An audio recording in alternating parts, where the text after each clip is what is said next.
After spending the entire pandemic fighting against paid sick days for frontline essential workers, Ontario Premier Doug Ford is now taking his own paid sick days after being exposed to COVID-19.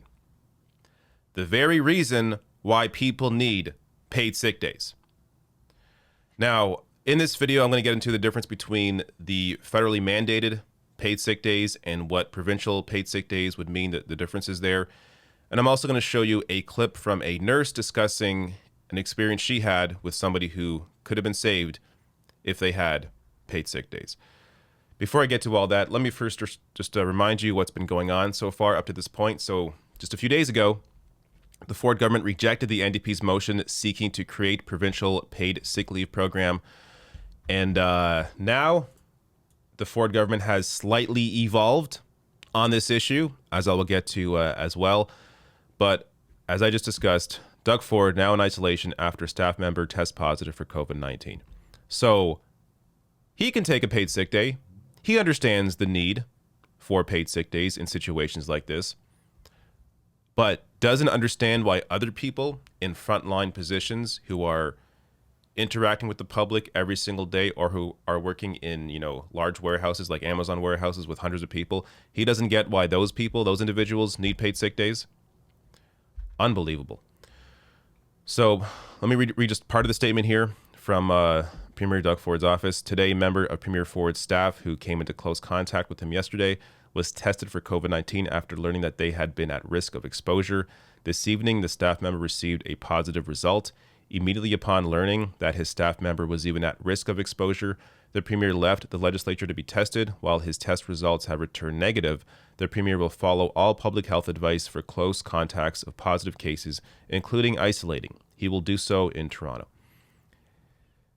It's just amazing that this government doesn't understand, or it's not that they don't understand, they understand, but their interests are with business leaders, business interests over those of the average person. This is why they do not support paid sick days, but are perfectly happy to take their own paid sick days. And meanwhile, while he's taking these, Doug Ford continues making over $800 a day while he is home isolating safely. Now, as I said, there's a slight potential evolution in their approach to this, as the Ford government says it is now working on a policy that will fill the gaps of the Canada Sickness Recovery Benefit. More on this benefit in a second. The government was given the chance to immediately pass Bill 247, giving workers 10 paid sick days, which the government, of course, rejected. Now, in terms of what paid sick leave exists currently for Canadians, Canada's Labour Code does provide some sick leave, though most of it is unpaid. The law dictates that workers can take 5 unpaid sick days per year, and that federally controlled employers must offer at least 3 days of paid sick leave a year.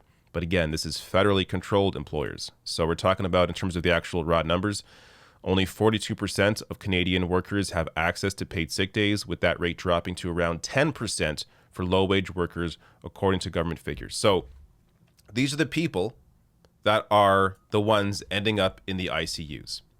This 10% of low-wage workers, grocery store workers, people working in Amazon warehouses or warehouses in general, people that are in these public-facing positions, these are the ones ending up with COVID-19, spreading it around to others unknowingly, or going to work sick because they simply cannot afford to stay home. Last year, the federal government introduced the Canada Recovery Sickness Benefit, which was designed in part to counteract the fact that several provinces didn't expand their own sickness benefit. The benefit provides $500 per week for up to 4 weeks and cannot be claimed if an employee has paid sick leave through their workplace. But harsh criticism is coming from the CRWC, as well as the Ontario Federation of Labour and its counterparts in other provinces, who point out that workers can only apply if they're sick with COVID-19 or if their employer or public health authority advises them to self-isolate. They must be off sick for at least 50% of their normal work week.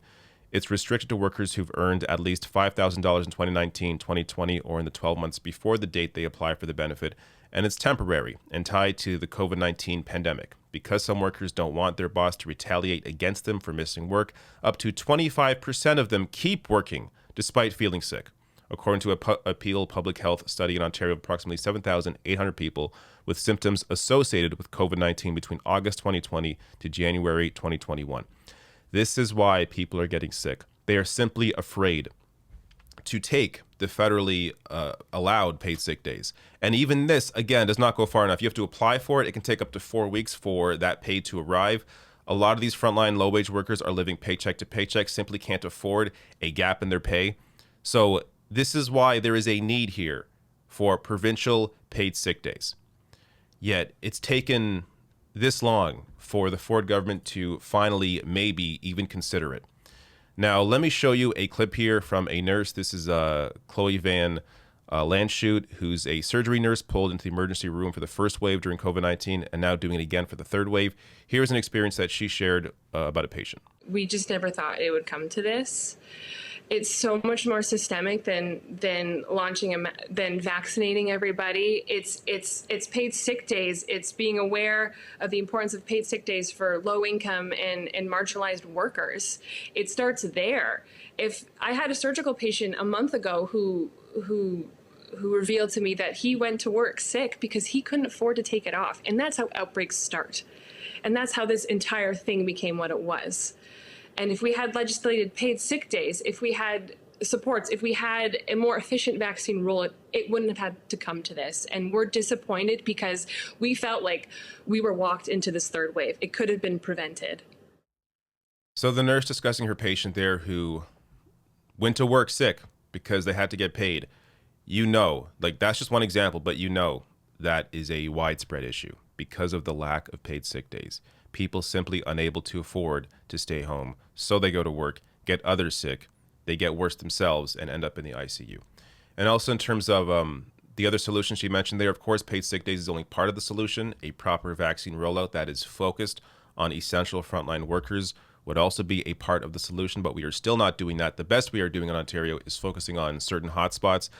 For those 18 plus in certain hotspots can get vaccinated now, but still, that is still not focusing on the people that are ending up in the ICUs, the ones that are spreading it around, those essential frontline workers. That is where the focus should be for the vaccination rollout. And just to show you here, just to end on the update in terms of the numbers in Ontario, Dr. Jennifer Kwan here tweets out that 200 patients, COVID-19 patients in the ICU used to be considered the threshold at which things were very bad and would impact non-COVID-19 healthcare.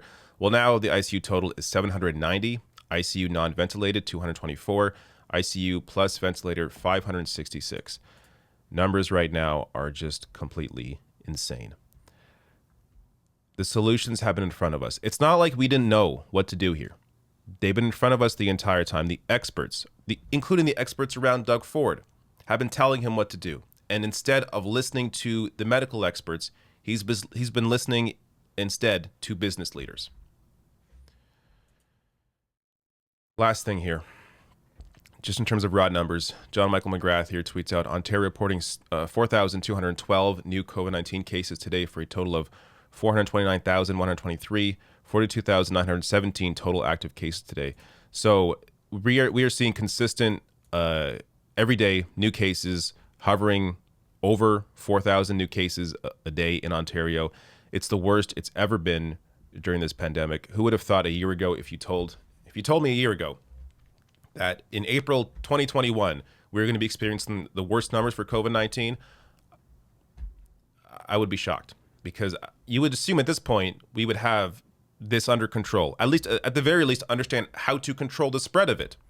And the thing is, we do understand how to control the spread of it, but we simply are not, the people in power are not putting what is necessary to control the spread of the virus in place. Paid sick days, of course, being an important piece of this. Essential workers out in the cold, but Doug Ford, of course, can take his paid sick days and self-isolate.